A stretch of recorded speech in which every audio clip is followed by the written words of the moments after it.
Isa sa inaabangan ng mga Pinoy basketball fans ang laro ng Gilas kontra sa team ng Lebanon dahil na rin sa alam natin na kinapos noon ng konti ang Gilas kontra sa team ng Lebanon noong naglaban ang dalawang teams na ito sa FIBA. Resback ang habol ng Gilas ngayon laban sa team ng Lebanon. Gusto nila na makabawi at manalo laban sa team na kinabibilangan ni Wael Arakji. Challenging nga rin ang larong ito para sa Gilas team dahil na rin sa magiging parehasan ang labanan sa loob ng paint at kung meron nga sanang kay Soto na naglalaro under dito kay Coach Tim Cone laban sa team ng Lebanon na gaganapin sa February ay lamang ng konti ang Gilas sa loob ng paint, lalong-lalo na nga kung nagsasabay sila ni Junmar Fajardo. Aasa talaga tayo sa combo ni na Junmar at AG Edu sa loob ng paint ngayon. Kailangan na gamitin ang dalawang players na ito kasama si JB kung gusto natin na manalo laban sa team ng Lebanon. Japet Aguilar naman at Troy Rosario ang kasama sa rotation ng mga Gilas Bigs. Magbibigay ng mga panandali ang pahinga sa dalawang players natin sa loob ng paint na sina AG Edu at Junmar Fajardo. Nakita naman natin ang update dito kay QMB at mabagal nga ang ginagawang pagproseso ng SBP o parang merong pumipigil na papabilang ito sa Gilas pool. Sabi nga ni QMB pwede siyang maglaro bilang local ng Gilas base na rin sa kanya at maganda ito dahil 6'10 ang kanyang height, isang banger sa loob ng paint, athletic at malakas, kayang-kaya na makipagsabayan sa international level dahil na rin sa experience niya sa US NCAA Division 1. Malalakas na mga players ang nakalaban niya doon. Yun nga, medyo natatagalan ang SBP sa pagproseso sa mga dokumento na ibinigay ni Milora Brown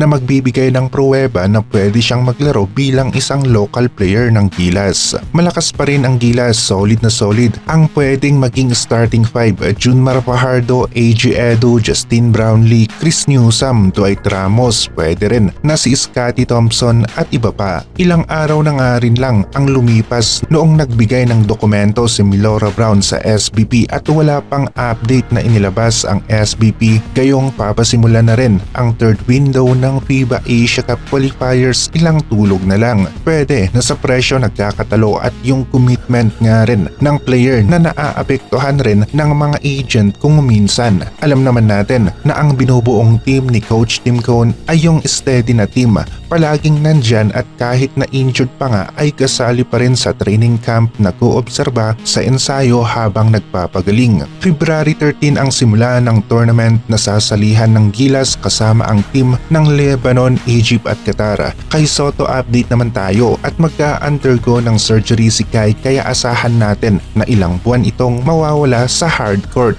Posible na sa August na nga natin siya makita ulit sa loob ng basketball court at sa FIBA Asia Cup na mismo. 7 hanggang sa 8 buwan ang tagal nito simula ngayon, pero maganda na rin kahit mahaba ang proseso ng recovery ni Kai basta sigurado na nasa 100% na ito pagbalik niya sa hard court.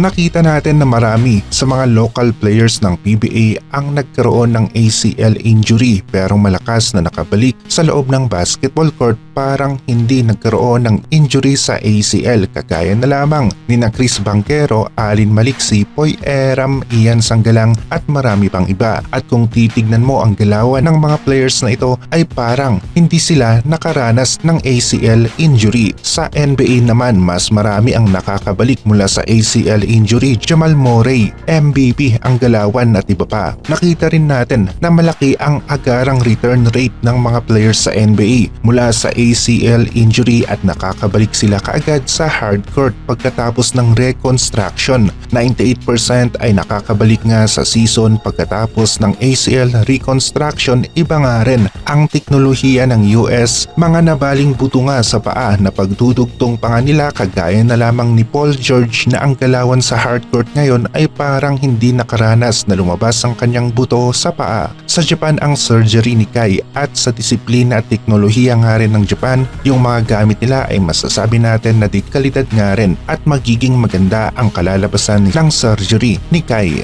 At sigurado tayo na makakabalik nga ito sa hardcourt.